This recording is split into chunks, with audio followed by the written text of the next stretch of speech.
Bien, chers amis, chers téléspectateurs ou internautes spectateurs, je ne sais pas comment on dit, puisque c'est quand même une grande première pour nous. L'heure est arrivée de prononcer quelques mots de conclusion sur ce 14e colloque, ce 14e défi autonomie. Je me suis permis, en qualité de vice-président de Senior Autonomie, l'association qui crée cet événement, je me suis permis de garder quatre mots que je vais vous livrer. Fidélité, solidarité, efficacité, humanisme. La fidélité, d'abord, c'est la fidélité de nos partenaires. Ça fait maintenant 14 ans qu'ils nous suivent, qu'ils nous aident à travailler, qu'ils soient partenaires mutualistes, paritaires, qu'ils soient partenaires collectivités territoriales, qu'ils soient partenaires du régime général, tout le monde, du régime général des salariés, pardon, je veux citer bien évidemment la CARSAT et la CNAV, et donc tous ces partenaires sont toujours aussi fidèles et je les en remercie. Fidélité aussi de notre toute petite équipe, parce que n'imaginez pas que Senior Autonomie, c'est une grosse machine. On est entre 4, 5 et 6 à travailler et à élaborer les colloques. Voilà. Solidarité. La solidarité, je veux revenir aussi sur la solidarité de nos intervenants. Dans un contexte que tout le monde connaît bien évidemment, malheureusement, on a quand même réussi à vous proposer le premier colloque 100% depuis Saint-Étienne, alors que les intervenants, vous l'aurez compris, puisque vous avez vu les différentes séquences, vous l'aurez compris, les intervenants sont un peu partout en France. À une époque très lointaine, j'ai fait du judo et mes maîtres m'expliquaient que d'une faiblesse, il fallait faire une force. Et bien, cette année, donc, on va pouvoir, de cette faiblesse digitale, en faire une force digitale. Et je vous invite non seulement à retrouver, à regarder à nouveau, mais alors surtout à rerouter, je ne sais plus comment on dit en anglais parce que c'est pas trop mon truc, mais router l'adresse www.senior-autonomie.fr et vous pourrez envoyer le colloque à vos amis, à vos connaissances, et je pense que ça les intéressera. Efficacité, on parlait d'efficacité, efficacité dans les interventions de tous. Tous, nous avons eu un colloque d'une très grande qualité, d'une très grande teneur. Et c'est pas une formule pour les personnes qui me connaissent, c'est pas une formule que j'utilise tout le temps. On a fait la démonstration que de la discussion jaillit la lumière, pardon, et que le maître mot de ce colloque, en tous les cas de celui que j'ai retenu moi, c'est le décloisonnement. Ça, c'est fondamental à mon avis. Et ce décloisonnement, il va au-delà de toutes les structures, au-delà de tout un tas de choses. C'est aussi un décloisonnement des esprits. Un autre regard sur les personnes âgées entraînera un autre regard sur les métiers du grand âge. Et ça, c'est une phrase qu'a prononcée un de nos intervenants et à laquelle je tenais particulièrement. C'est un vrai challenge. Tout le monde est impliqué là-dedans. Et donc, je compte sur vous tous. On est sur l'humanisme, ça me tient à cœur. Je vous l'ai dit, on est une toute petite équipe à fabriquer ce défi autonomie, très simplement. Et il faut rester humble, surtout dans la pandémie qu'on est en train de vivre, plus la crise économique, mais on est tout bêtement des humains au service des humains. Ça ne va pas au-delà, c'est tout, il n'y a pas d'autre challenge pour nous. Et à ce titre-là, je vous recommande non seulement de revoir, mais d'enregistrer l'intervention de Madame Delaunay. Michel Delaunay nous fait l'honneur depuis bien longtemps d'être une fidèle du colloque et les propos qu'elle a tenus sont d'une très grande humanité. Je vous encourage à les écouter à nouveau.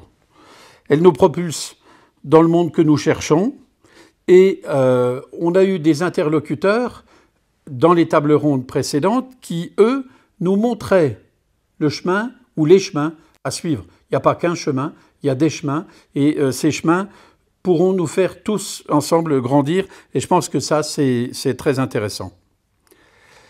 Parmi ces chemins, un d'entre les intervenants, a encouragé à ne pas tout attendre de l'État.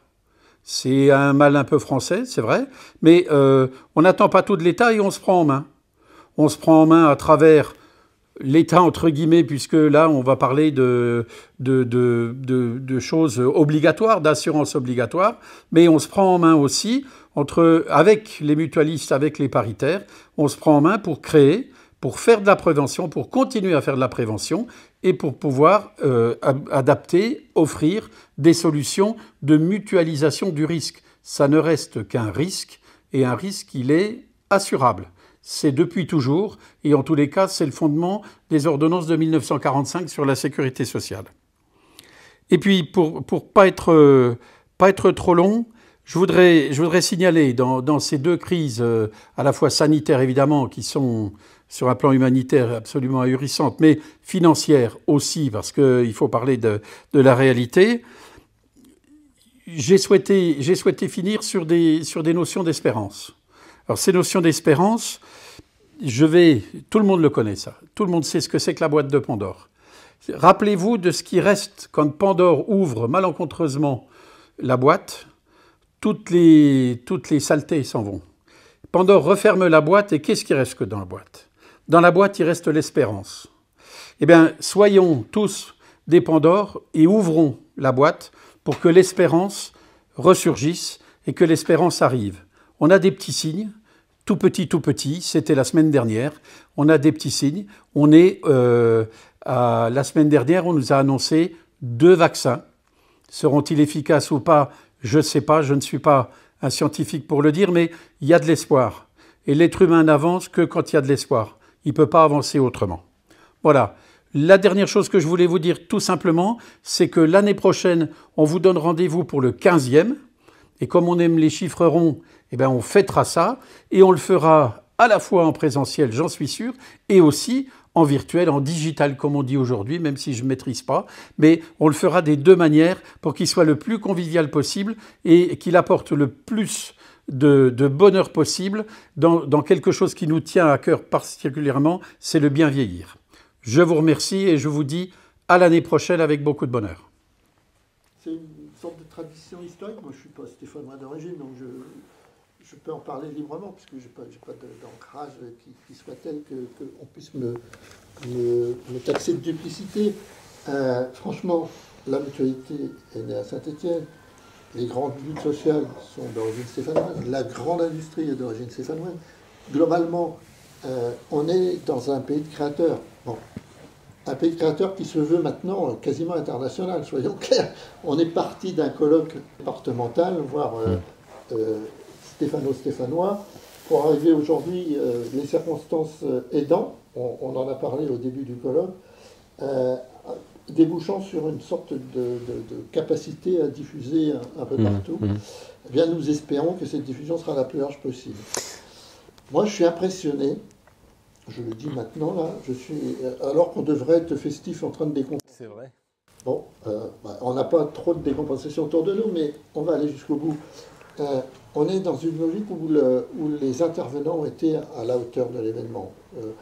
Le degré de réflexion de tous nos orateurs dans le colloque, le degré de leur implication dans la réflexion concernant l'impact de la crise que nous vivons sur l'avenir de nos seniors, tous ces éléments-là, sont au cœur de ce 14e défi autonome.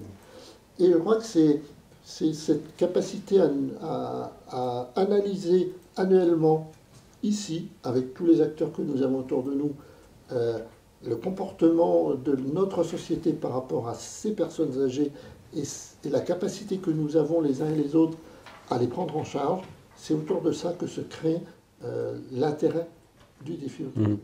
Alors vous avez aussi, avec ton équipe, Alain, vous avez fait une prouesse technologique, c'est-à-dire que vous avez voulu d'abord que ce défi autonomie 2020 se tienne.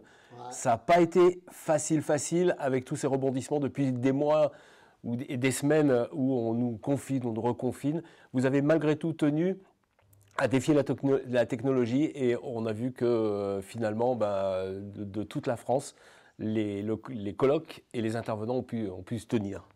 C'est un peu ça. Enfin, on avançait dans le brouillard, il faut être clair. Si on n'avait pas eu le technicien qui vient de s'adresser à vous pour nous aider, on ne serait pas là. On n'imaginait pas du tout la capacité à réunir tout ce monde dans une sorte de convivialité que d'aucuns qualifieront d'artificielle, mais qui en définitive qui existe, très réelle, et qui font que les débats se sont tenus.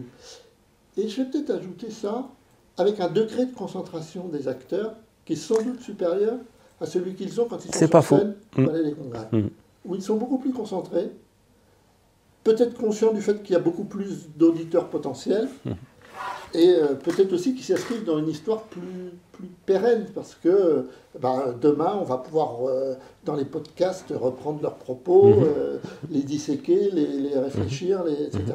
Donc c'est toute une évolution du concept qui se fait dans un contexte qui, évidemment, parce que nous sommes des festifs depuis 14 ans, le défi autonomie, c'est un endroit où on travaille, mais où aussi on vit ensemble. Ce manque que nous avons de ne pas avoir pu vivre ensemble des moments que nous aimons, il a été compensé par une sorte de concentration supplémentaire des acteurs qui fait que la réflexion est très profonde dans ce que nous allons vous proposer.